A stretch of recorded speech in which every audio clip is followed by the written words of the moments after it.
Delhi liquor scam కేసులో కవితను arrest చేసినటువంటి ఈడీ అధికారులు తిహార్ జైలుకి పంపించడం జరిగింది. తిహార్ జైల్లో కూడా 6వ నెంబర్ సెల్లో ఉంచారు అన్నట్టుగా వార్తలు వినిపిస్తున్నాయి. సో అందరికీ తెలిసిందే 6వ నెంబర్ కేసీఆర్ గారికి లక్కీ నెంబర్ అని.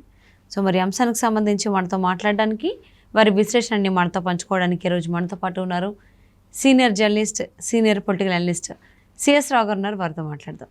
నమస్తే అండి. నమస్తే. కేసీఆర్కి బాగా ఇష్టమైన నెంబర్ 6 అని చెప్పేసి అందరికీ తెలిసిందే. సో ఈడీ అధికారులు ఢిల్లీ లిక్కర్ స్కామ్ కేసులో అరెస్ట్ చేసిన కవితని తిహార్ జైల్లో 6వ నెంబర్ సెల్లోనే ఉంచారు అనేట్టుగా వార్తలు వినిపిస్తున్నాయి. నిజంగానే 6వ నెంబరా, అసలు ఏంటి? సో యాక్చువల్గా అయితే 6వ నెంబర్ బ్యారెక్లో ఉంచారు కవితని అని చెప్పి వాళ్ళు వచ్చినటువంటి న్యూస్. 6వ నెంబర్ బ్యారెక్లో 2 మహిళలు ఉన్నారు. ఆ 2 మహిళలతో కలిపి కవితను కూడా ఉంచారు అని చెప్పి చెబుతున్నారు. అయితే ఇక్కడ కొన్ని వెసులుబాట్లు కల్పించింది కోర్టు, రోజ్ అవెన్యూ కోర్టు కొన్ని వెసులుబాట్లు కల్పించింది జ్యుడిషియల్ రిమాండ్కి ఇస్తూ అని చెప్పి వచ్చినటువంటి. ఏంటి ఆ వెసులుబాట్లు అంటే, ఇంటి నుంచి తెచ్చుకున్నటువంటి ఫుడ్ అనుమతించేదానికి, అలాగే బంగారపు నగలు వేసుకునేదానికి, వాచ్ పెట్టుకునేదానికి, తర్వాత బట్టలు ఇంటి దగ్గర నుంచి సొంత బట్టలు తనకి ఇష్టమైన బట్టలు తెచ్చుకొని వేసుకునేదానికి, అలాగే కొన్ని చెప్పులు సంబంధించి స్లిప్పర్స్ కానీ అలాంటివన్నీ కొన్ని ఇలాంటి వెసులుబాటు కొన్ని పెట్టారు. కొన్ని ఈ కావాలి మాకు రిక్వైర్మెంట్స్ అని పెడితే కోర్టు ఓకే యాక్సెప్ట్ చేసింది. జనరల్గా ఏంటంటే తిహార్ జైలుకి వెళ్తున్నారు అనగానే తిహార్ జైలుకి సంబంధించిన కొన్ని నామ్స్ ఉంటాయి. ఆ నామ్స్ని ఫుల్ఫిల్ చేయాలి. అంటే వాళ్ళు ఇచ్చేటువంటి బట్టలు ఉంటాయి, తర్వాత వాళ్ళు ఇచ్చేటువంటి తర్వాత బ్యారక్లో అందరితో పాటు ఉండాలి, ఇవన్నీ ఉంటాయి అన్నమాట. డ్రెస్ కోడ్ ఇవన్నీ ఉంటాయి. సో అవి కాకుండా ఇప్పుడు ప్రత్యేకమైనటువంటి వెసులుబాటు ఇప్పుడు కవితకి రోజ్ అవెన్యూ కోర్టు కల్పించింది. ఈడీ సంబంధించినటువంటి ఇప్పుడు ఈడీ కస్టడీలో నుంచి ఆవిడని రిమాండ్కి పంపించారు. రిమాండ్లో ప్రస్తుతం ఉంది. ఏప్రిల్ 9వ తారీఖు దాకా ఆవిడ ఆ తిహార్ జైల్లోనే ఉంటారు. ఆ తిహార్ జైల్లో మహిళా బ్యారెక్ 6వ నెంబరు ఇంత పెద్ద ఎపిసోడ్లో కూడా ఒక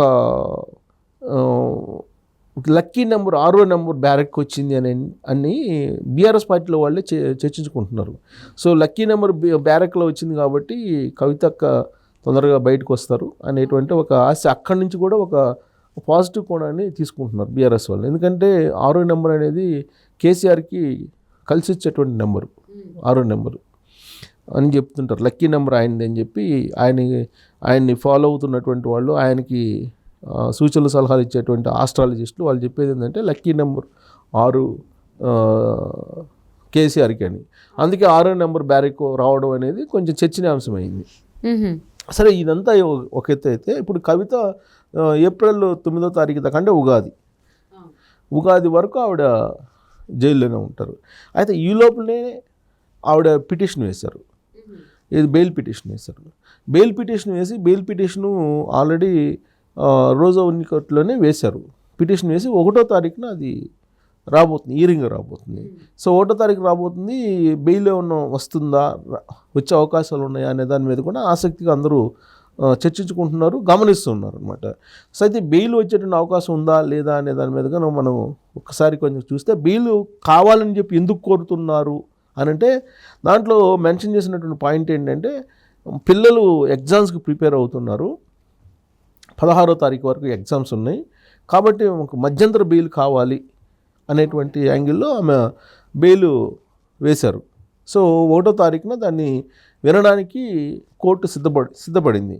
అంతకుముందేమో మైనర్ పిల్లలు ఉన్నారు, సో నన్ను ఈడీ కస్టడీ నుంచి ఉపసంహరించుకోవాలనేటువంటి ఒక పిటిషన్ వేశారు అప్పుడు కోర్టులో. విచారణ కూడా సహకరిస్తాను, నాకు మైనర్ పిల్లలు ఉన్నారు, సో కాబట్టి నన్ను వదిలిపెట్టాలి అనేటువంటి ఒక రిక్వెస్ట్ చేశారు. ఇప్పుడేంటి, పిల్లలకు పరీక్షలు ఉన్నాయి, సో పరీక్షలు ఉన్నాయి కాబట్టి నాకు బెయిల్ కావాలని చెప్పి పిటిషన్ వేశారు. దాని మీద 1వ తారీఖున హియరింగ్ ఉంది కోర్టులో. ఆ రోజున బెయిల్ ఇస్తారా లేదంటే ఇవ్వరా అనేది తేలిపోతుంది.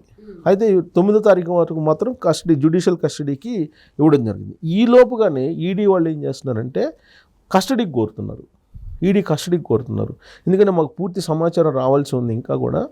సో ఇప్పుడు కవితకు సంబంధించి మేనల్లుడు అతని పేరు శరణ్ మేకా శరణ్ అని అతను ఉన్నాడు. అతని దగ్గర కొంత ఇన్ఫర్మేషన్ ఉంది, అతన్ని విచారణకు రమ్మన్నాము, అతను రాలేదు అని చెప్తున్నారు. కానీ కొంతమంది ఏమంటున్నారంటే విచారణకు ఆల్రెడీ సోమవారం అటెండ్ అయ్యాడు అతను కూడా అని చెప్పి చెప్తున్నారు.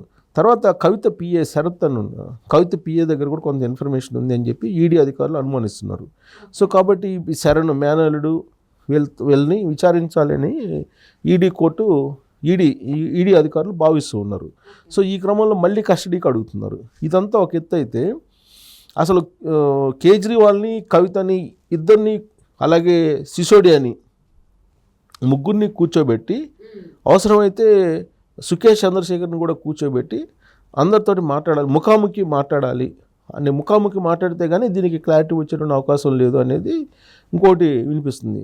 అలాంటి విచారణ కూడా సాధ్యమా అని నేను ఒక ఇంటర్వ్యూలో సిబిఐ మాజీ డైరెక్టర్ని అడగటం జరిగింది. నేను డెఫినెట్గా వీళ్ళని ముఖాముఖి ఫేస్ టు ఫేస్ కూర్చోబెట్టి మాట్లాడే అవకాశం కూడా ఉంది, విచారణ చేసే అవకాశం కూడా ఉంది.